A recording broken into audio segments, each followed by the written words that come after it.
Do you ever wonder if homeschool is a good choice for you? Comment below with your questions, concerns, or ask about setting up a time to discuss how to start your homeschool journey. So tell me, and you were kind of getting there when you were starting to think of, when you said in December, you were really like, and again, you had already made that jump to the private school. So now you're making another change. But, getting away from that traditional school setting, what were your biggest concerns about leaving?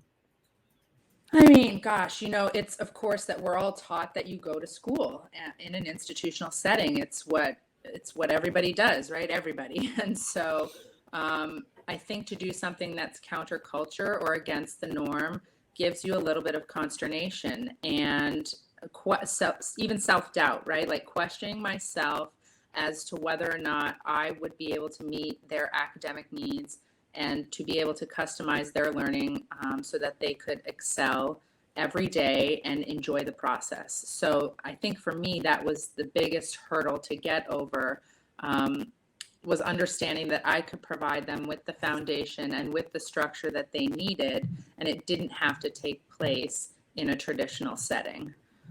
So once I sort of became comfortable with the concept of unschooling a little bit, and that it's okay to let your kids learn at their pace and to learn subjects of interest to them that maybe are less traditional. Once I became comfortable with that and moved forward, I really saw the benefits of it. And this wasn't a question that I had posed to you before, but let me ask you, when you're talking about especially your son with the dyslexia, Mm-hmm. the other issues, when you were moving to the unschooling, did you see a difference in his motivation towards learning? Yeah, I do think so because both my boys in a traditional school setting, it can become very overwhelming. And the notion of the goalpost really is what is the next quiz or test you're going to take? And so it's not learning for the sake of absorbing wisdom, it's learning for the sake of being able to regurgitate something on paper. And Right. once we change the structure to, I want you to learn for enjoyment and for the pure process of gaining wisdom and knowledge, I think that shift really helped them to feel less overwhelmed and to explore other areas of academic interest that maybe they would not have otherwise done. Yeah, and I was to say I've seen that also with my kids. Like when I give them free reading, or it's an assignment that they get to choose, they just have so much more motivation. We do still have to do, there are certain disciplines and things they still have to do, but Sure. yeah, their motivation is very different when it comes to the things that they like doing.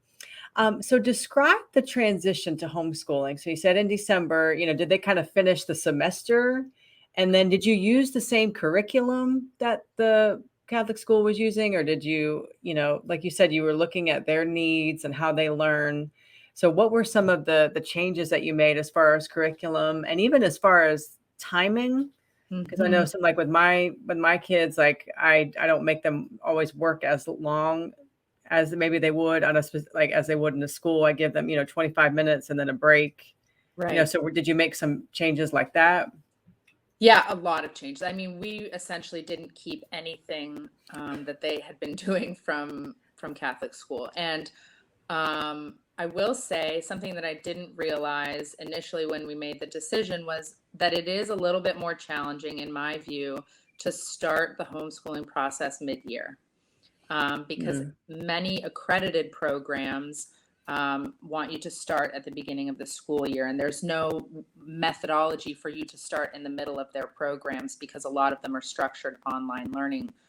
So that was difficult because then we had to become more creative in what we could facilitate for the boys. It's not impossible, but it was just more challenging because we were starting in the middle of the year. So we ended up doing a combination of things in order to meet requirements of doing, math, science, history, language arts. And it wasn't one solution. It was a lot of different tools. Some of it was online co-op learning. Some of it was in-person tutoring facilitation. Some of it was more online self-led modules. So it was really just what was the best combination of a variety of curriculums that were available that could help our family transition in that mid-year mark. All right. And then, so you just started, this was January. So this has been 6 months. Have you done any assessments? We did an assessment, Okay. and Okay. because the boys are neurodivergent, though, we did the evaluation process rather than Okay. which I think was a lot more productive for us and, less overwhelming for them, obviously. So that was my preference. And we did it with somebody who had worked with kids who in a public school would be on an IEP or a 504. Oh, wonderful. Yeah. And for those who aren't familiar, because you're in Virginia, correct?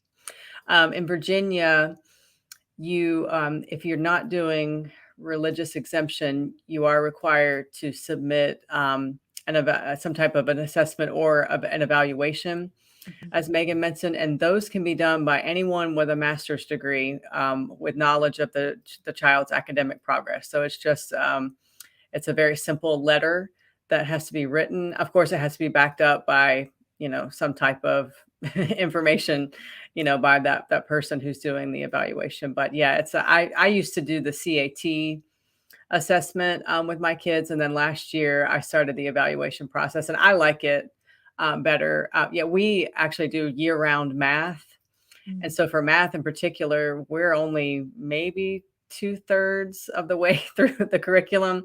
So hopefully we'll be done by Labor Day. That's my hope. But that way I'm not giving them a test on material that they haven't even gotten to yet. That way they get the extra time. And it seems to, at least for us with the math, that seems to work, because even when we take a week off of math, then they get frustrated because they feel like they forget. So if we were to take 2 or 3 months off, that just wouldn't work for us. So yeah, so I'm a fan of the evaluation process. So I'm glad that you were able to do that. Do you ever wonder if homeschool is a good choice for you? Comment below with your questions, concerns, or ask about setting up a time to discuss how to start your homeschool journey.